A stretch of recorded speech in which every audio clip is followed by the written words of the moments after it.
আসসালামু আলাইকুম। আজকে আমি এমন একটা বিষয় নিয়ে হাজির হয়েছি, যারা ধনী হতে চান। ধনীদের যে সিক্রেট, যে গোপন রহস্য, এটা আজকে আমি উদ্ঘাটন করব। আপনি যদি কি ধনী হতে চান, তাহলে আজকের এই ভিডিওটা মনোযোগ দিয়ে শেষ পর্যন্ত দেখবেন। তাহলে ধনীরা কি রহস্য নিয়ে কাজ করে, কি টেকনিক নিয়ে কাজ করে, কেন তারা ধনী, গরিব কেন গরিব, কি কারণে গরিব? এই যে বিষয়গুলো আছে, এগুলো নিয়ে আজকে আমি খুব গভীরে গিয়ে আলোচনা করব। মনোযোগ দিয়ে ভিডিওটা শেষ পর্যন্ত দেখবেন। তাহলে আমি গ্যারান্টি দিচ্ছি আজকের এই ভিডিওতে আপনি ধনী হওয়ার এমন কিছু রহস্য জানতে পারবেন, যেটা আপনার জীবনে এপ্লাই করে আপনি একটা সময় গিয়ে ধনী হয়ে উঠতে পারবেন। তো আজ আর সময় নষ্ট না করে ভিডিওটা শেষ পর্যন্ত দেখবেন। তো আমি কথা না বাড়িয়ে মূল আলোচনায় চলে যাচ্ছি। প্রথমত, আপনি যদি কি ধনী হতে চান, তাহলে আপনাকে কি করতে হবে? ধনীদের যে জ্ঞান, টাকা আর্নিং করার জ্ঞান, এই জ্ঞানটা আপনার মাথার ব্রেনের ভিতর নিয়ে আসতে হবে। আপনাকেও জ্ঞানী হতে হবে। এগুলো এমনি, এমনি আসবে না। আপনি যদি চেষ্টা করেন, আপনার ব্রেইনে যদি কি ধনীদের যে সফটওয়্যার ইনস্টল করা আছে, আপনার ব্রেইনে যদি কি আপনি ধনীদের মতো সফটওয়্যার ইনস্টল করতে পারেন, তাহলে আপনিও ধনী হতে পারবেন। কিছু বিষয় আছে জানার। কিভাবে ইনস্টল করবেন? কিভাবে কাজ হবে এটা? শুধু আপনি নিজে, নিজে আমি ইনস্টল করেছি এরকম বললে হবে না। ফাংশন গুলো আছে, ওগুলো কাজ করতে হবে। আপনি যদি কি একটা অ্যাপ ইনস্টল করেন, অ্যাপ এর অনেকগুলো কাজ থাকে। যেমন নাকি WhatsApp। আপনি WhatsApp ইনস্টল করেছেন আপনার মোবাইলে। আপনি কল করতেছেন কিন্তু কল যাচ্ছে না। তাহলে তো আর ইনস্টল করে লাভ নাই। ঠিক তেমনি আপনি যদি কি ধনী হতে চান, ধনীদের মতো আপনার ব্রেইনেও এরকম কিছু জ্ঞান থাকতে হবে। যে জ্ঞানের বিনিময়ে আপনি ধনী হয়ে উঠবেন, টাকা ইনকাম করতে পারবেন। বহুমুখী ইনকাম সোর্স আপনি দাঁড় করাতে পারবেন। তো আপনাকে কি করতে হবে? যারা ধনী আছে আপনার এলাকাতে, আপনাদের শহরে, আপনাদের দেশে যারা ধনী আছে, তাদের সঙ্গে সময় কাটাতে হবে, তাদের সঙ্গে চলাফেরা করতে হবে। এইরকম যারা ধনী, তাদের সঙ্গে একটা সুন্দর সম্পর্ক, বন্ধুত্বপূর্ণ একটা সম্পর্ক তৈরি করতে হবে। একটা বিষয় মনে রাখবেন, আপনি যদি কি ৫ জন গাঁজাখোরের সঙ্গে চলাফেরা করেন, একটা সময় গিয়ে ৬ নাম্বার গাঁজাখোর আপনি হবেন। আপনি যদি কি ৫ জন টোকাইয়ের সঙ্গে চলাফেরা করেন, একটা সময় গিয়ে ৬ নাম্বার টোকাই আপনি হবেন।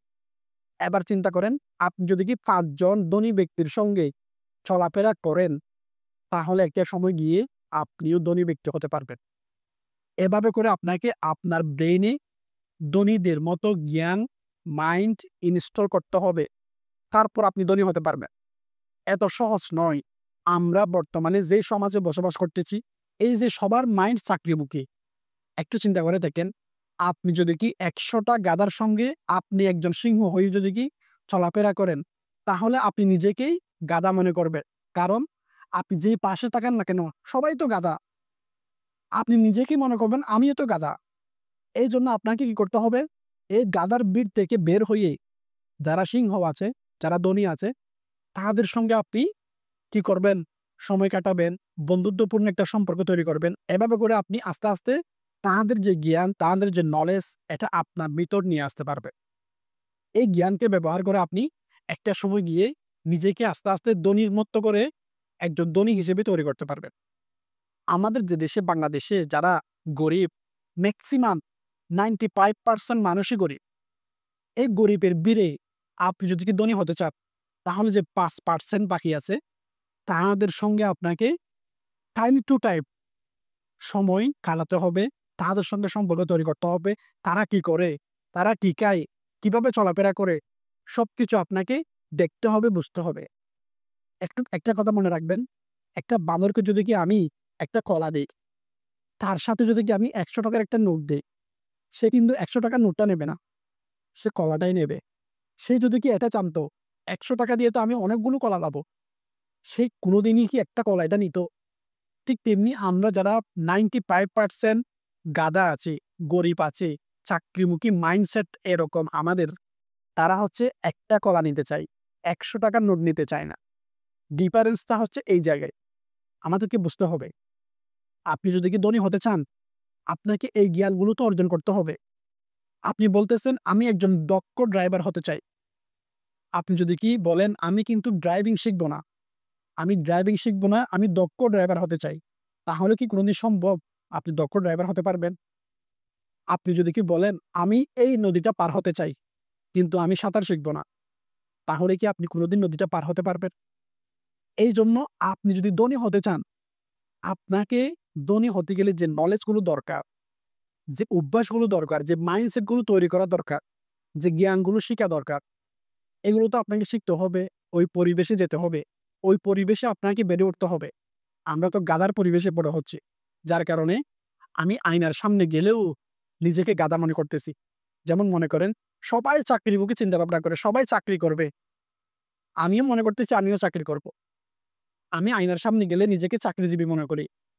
এটাই হচ্ছে পার্থক্য। একজন ব্যক্তি একজন ধনী লোকের কাছে গেছে চাকরি খোঁজার জন্য।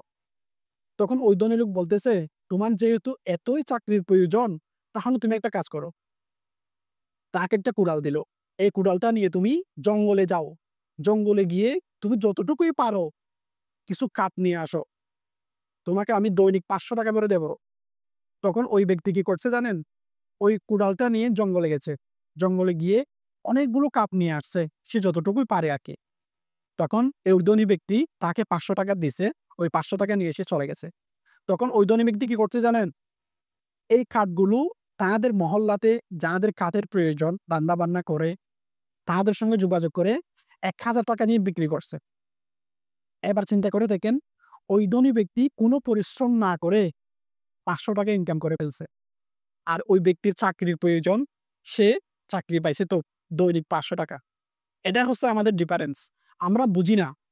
আমরা সময় বিক্রি করে আর্নিং করি, আমাদের সময় কিনে নিয়ে বিজনেস করে, ব্যবসা করে।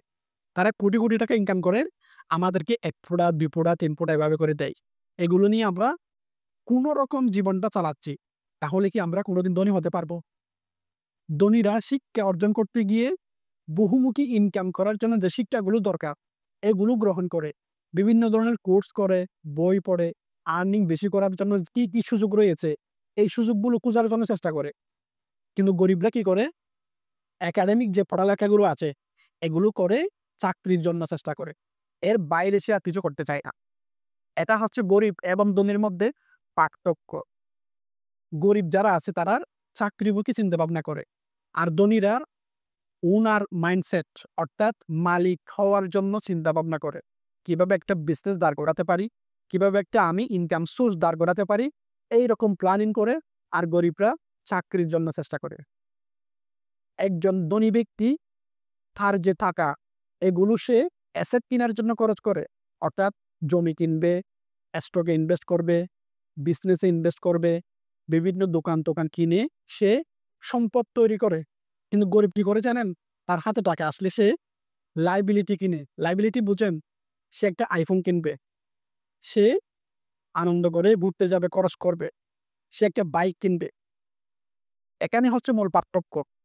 আপনি একটু চিন্তা করে দেখেন, আপনি কি হতে চান? কিভাবে খরচ করতে চান? যদি আপনি ৳১,০০০ দেন, তাকে যদি কি বলেন, "এই টাকা নিয়ে তুমি একটা মানি ব্যাগ কিনে নিয়ে আসো। তোমার তো মানি ব্যাগ দেখা যাচ্ছে না, তুমি একটা মানি ব্যাগ কিনে নিয়ে আসো।" তখন সে কি করবে জানেন? বাজারে গিয়ে সবচাইতে দামি যে মানি ব্যাগটা আছে, ব্র্যান্ডের ওই মানি ব্যাগটা কিনে নিয়ে আসবে ৳১,০০০ দিয়ে। কিন্তু একজন ধনী ব্যক্তি কি করবে জানেন? সে ভাববে, "আমি মানি ব্যাগটা কি জন্য কিনবো? এটা আমার কি জন্য প্রয়োজন?" সে চিন্তা করবে নিজে, নিজে, "আমার তো এখানে টাকা রাখার প্রয়োজন। তাহলে আমি টাকা রাখার জন্য একটা মানি ব্যাগ কিনবো।" সে বাজারে যাবে, ৳৩০০ থেকে ৳৪০০ র ভিতর পুরো একটা মানি ব্যাগ কিনবে। কিনে ওই মানি ব্যাগের মধ্যে বাদবাকি যে ৳৬০০ টাকাগুলো আছে, ওগুলো রাখবে। রেখে তার পকেটে নিয়ে সে চলে আসবে। এটা হচ্ছে ধনী এবং গরিবের মধ্যে পার্থক্য। এটাই হচ্ছে মূল পার্থক্য। আমরা কিন্তু বুঝি না। একজন গরিব ব্যক্তিকে যদি একটা বাইক দেন, সে ওটা নিয়ে বিলাসিতা করবে। নিজের পকেট থেকে টাকা দিয়ে তেল কিনে ওই বাইক নিয়ে বন্ধুদের নিয়ে ঘুরবে। যে গরিব মাইন্ডসেটের ব্যক্তি, ওই ব্যক্তি কি করবে? তার পকেটে টাকা দিয়ে তেল ঢুকিয়ে ওই বাইক নিয়ে ঘুরবে, টাকা খরচ করবে। আর যে ধনী ব্যক্তি সে কি করবে জানেন? ওই বাইকটা যদি কেউ তাকে উপহার দেয়, সে ওটা রেন্টে কাউকে ভাড়া দিয়ে দেবে। যারা রাইড শেয়ারের বিজনেস করে, পাঠাও, উবার আছে, তাদেরকে রেন্টে দিয়ে দেবে। কিরকম? প্রতি মাসে আমাকে ভাড়া দিবেন। আমি এই মোটরসাইকেলটা ভাড়ায় দেওয়ার জন্য আপনাদেরকে দিচ্ছি। এভাবে সে একটা ইনকাম নিয়ে আসবে। একটা সময় গিয়ে ১ বছর পরে গিয়ে ওই বাইকের যে টাকা ওটা উঠে আসবে। তারপরে সে প্রফিটে চলে যাবে। এভাবে করে আরেক বছর সে আরেকটা বাইক কিনবে। এভাবে করে সে ২, ৪, ৫ বছর পরে গিয়ে 10-15টা বাইকের মালিক হয়ে যাবে। আর যে গরিব মাইন্ডসেটের লোক, গরিব মাইন্ডের লোক, সে তার যে বাইক, ওটার পেছনে বছরে ৪-৫ লক্ষ টাকা তেল খরচ নষ্ট করবে। এভাবে করে এই ধনী এবং গরিবের মধ্যে পার্থক্য বোঝা যায়। এইজন্য আমাদেরকে বুঝতে হবে আসলে এখানে পার্থক্যটা কোন জায়গায়? যারা ধনী ব্যক্তি, তারা আপনি তাদেরকে যেই রকমই টাকা দেন না কেন, কোনোদিনই অপচয় করবে না, নষ্ট করবে না। তারা কোনোদিনই লায়াবিলিটি কিনবে না। মানুষকে শো অফ দেখার জন্য, মানুষকে ধনী দেখার জন্য এটা কিনবে, ওটা কিনবে, বাসায় যেটা প্রয়োজন নয় সেটা কিনবে। এরকম কোনোদিন করবে না। আর যে গরিব, সে কি করবে জানেন? মানুষকে শো অফ দেখানোর জন্য, মানুষকে নিজে, নিজে বড়লোক এটা দেখানোর জন্য যেটা কোনো প্রয়োজন নাই, ওটা কিনে নিয়ে আসবে। কি জন্য? পাশের বাসায় দেখানোর জন্য। পাশের বাসায় দেখাবে যে আমি এটা কিনেছি। বউ অমুকের বাসায় গিয়ে বলবে, "আমাদের বাসায় এরকম একটা এসি নিয়ে আসছে। ঠান্ডা হয়ে গেছে পুরো বাড়ি।" অথচ তাদের বাসায় এসির কোনো প্রয়োজন নাই। তাদের যে আর্নিং, ওটা নিয়ে তারা কোনরকম চলতেছে।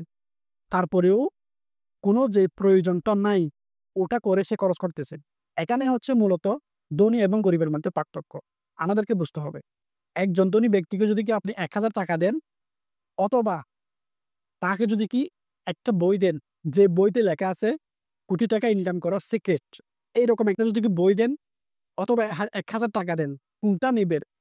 ধনী ব্যক্তি কি করবে জানেন? ৳১,০০০ নিবে না। বইটা নিবে। কারণ সে জানে আমি যদি কি বইটা নেই, তাহলে আমি কোটি টাকা ইনকাম করার রাস্তা খুঁজে পাবো। কোটি টাকা আর্নিং করার সিক্রেট জানতে পারবো, রহস্য জানতে পারবো। আর গরিব মাইন্ডের যে সে কি করবে জানেন? সে বলবে, "এগুলো বঁতাবাজি। বই পড়ে কি কোটিপতি হওয়া যায় নাকি? আমাকে ৳১,০০০ এটা দাও।" এখানেই হচ্ছে মূল পার্থক্য। এখানেই হচ্ছে মূল ডিফারেন্স। এবার চিন্তা করে দেখেন, যারা ধনী ব্যক্তি, তাদের কি রহস্য? তারা লাইবিলিটি কেনার জন্য চেষ্টা করে না। তারা অ্যাসেট কেনার জন্য চেষ্টা করে। সম্পদ কেনার জন্য চেষ্টা করে। এখানে হচ্ছে একটা গরিব, একটা ধনীর মধ্যে পার্থক্য। আমরা যদি কি ধনী হতে চাই, তাহলে আমাদের কি করতে হবে? আমাদেরকে কি করতে হবে জানেন? আমরা প্রতি মাসে যে ইনকামটা করি, সেটা বিজনেস করে হোক, সেটা চাকরি করে হোক, আমরা যে পরিমাণ ইনকাম করি, ওখান থেকে 10% অথবা 20% আমাদেরকে সঞ্চয় করতে হবে। এই সঞ্চয় করা টাকা যদি কি ১ বছর পরে গিয়ে একটা অ্যামাউন্ট হয়, এই অ্যামাউন্ট দিয়ে আমাদেরকে সম্পদ কিনতে হবে, অথবা বিজনেসে ইনভেস্ট করতে হবে। অনেকে বলেন, "আমি বিজনেসে কিভাবে ইনভেস্ট করব? সবাই তো ঠকায়। আমার টাকাগুলো যদি চলে যায়?" তাহলে আপনি ব্যাংকে এফডিআর করে রাখেন। এটা তো করতে পারবে। আপনি ৭ বছর পর আপনার যে টাকা, ওটা ডবল হয়ে যাবে। আপনি একটা ব্যাংকে এফডিআর করে রাখেন। এভাবে করে আপনি ১ বছর ২ বছর জমিয়ে একটা এফডিআর করেন। আপনার ছেলে-মেয়ের ভবিষ্যতের জন্য একটা খুব সুন্দর সমাধান হতে পারে এটা। আপনি যদি কি সঞ্চয় করে যদি কি আপনি কয়েকমুখী ইনকাম সোর্স তৈরি করতে পারেন, তাহলে আপনি আস্তে, আস্তে অর্থনৈতিকভাবে নিজেকে সচ্ছল করতে পারবেন, ধনী করতে পারবেন। পৃথিবীতে যারা ধনী হয়েছে, তারা তো এভাবেই হয়েছে। বাংলাদেশে যারা ধনী আছে, তাদের ছেলেমেয়েরা গাঁজা খায়, গাঁজা। আর যারা গরিব আছে, অসহায় আছে, তাদের ছেলেমেয়েরা তার জীবনটা সুন্দর করে গঠন করার জন্য খুবই স্ট্রাগল করে, পরিশ্রম করে। কারণ একটা কথা, যার পেটে খিদে আছে, সে খাওয়ার জন্য চেষ্টা করে। আর যার পেটে খিদা নাই, সে গাঁজা খাওয়ার জন্য চেষ্টা করে। কারণ তার তো পেট ভরা আছে, তার তো কোনো সমস্যা নাই। সে গাঁজা খাবে, ডান্স করবে, বারে গিয়ে মেয়েদের নিয়ে নাচানাচি করবে। আর যাদের অর্থনৈতিকভাবে খুবই দুর্বল অবস্থা, তারা খুব কষ্ট করে একজন ভালো মানুষ হওয়ার জন্য চেষ্টা করবেন। এটা হচ্ছে মূল বাস্তবতা। ঠিক তেমনি আপনার ছেলে-মেয়ে, আপনার ভবিষ্যৎ, এগুলো মাথায় রেখে আপনাকে সম্পদ তৈরি করার জন্য, একজন অর্থনৈতিকভাবে সচ্ছল ব্যক্তি হিসেবে নিজেকে তৈরি করার জন্য চেষ্টা করতে হবে। যদি আপনি করতে না পারেন, তাহলে আপনার জীবনটা তো একটা সময় গিয়ে নষ্ট হয়ে যাবে। যখন আপনি বৃদ্ধ বয়সে চলে যাবেন, তখন আপনার ছেলেমেয়েরা আপনাকে তেমন পাত্তা দেবে না। কারণ টাকা থাকলে, সম্পদ থাকলে মা-বাবার যত্ন নেই। যদি টাকা না থাকে, সম্পদ না থাকে, তখন মা-বাবাকে ছেলেমেয়েরা যত্ন করে না। এইজন্য বৃদ্ধ বয়সের অবলম্বনের জন্য আপনাকে কি করতে হবে?